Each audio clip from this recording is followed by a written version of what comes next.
Monsieur le Président de la République, vous venez ouvrir cette présidence avec de grandes promesses, mais il faut vous dire la vérité, personne ici n'y croit vraiment. Non seulement parce que le calendrier que vous avez cautionné servira plus votre campagne présidentielle que l'action européenne, mais surtout parce que vous vous êtes tellement contredit. Vous avez tellement joué en détournant jusqu'au sens des mots les plus importants. Vous avez, pardon de le dire, souvent menti. Comment vous croire? Vous dites vouloir maîtriser les frontières de l'Europe, mais hier, vous dénonciez comme une lèpre nationaliste les pays qui appelaient à l'aide pour protéger leurs frontières face à la crise migratoire.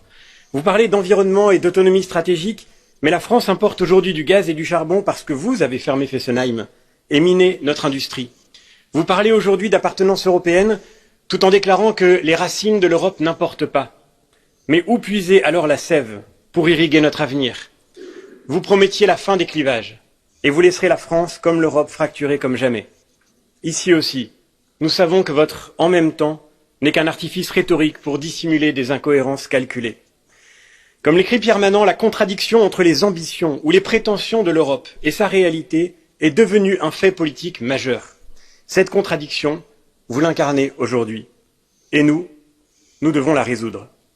Bien sûr, avec notre groupe, notre délégation, nous ferons tout pour rendre ces 6 mois aussi utiles que possible pour nos pays. Mais en vérité, Monsieur le Président, l'essentiel n'est déjà plus là. L'essentiel est de dire à vous tous, Français, Européens, qui nous regardez, une autre politique est possible. Une politique qui vous prenne au sérieux, qui préfère la sobriété de l'action à l'obsession de la communication. Une politique qui ne prétende pas renforcer l'Europe en affaiblissant les États qui la constituent. Qui ne croit pas que la solidarité européenne consiste à vous surendetter.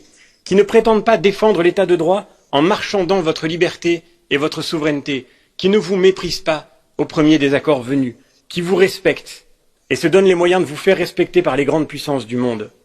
Vous n'en demandez pas trop si vous espérez tout cela. Et nous avons le devoir de préparer ensemble le relèvement de nos pays, de l'Europe, de préparer la relève à laquelle vous avez droit. Merci beaucoup.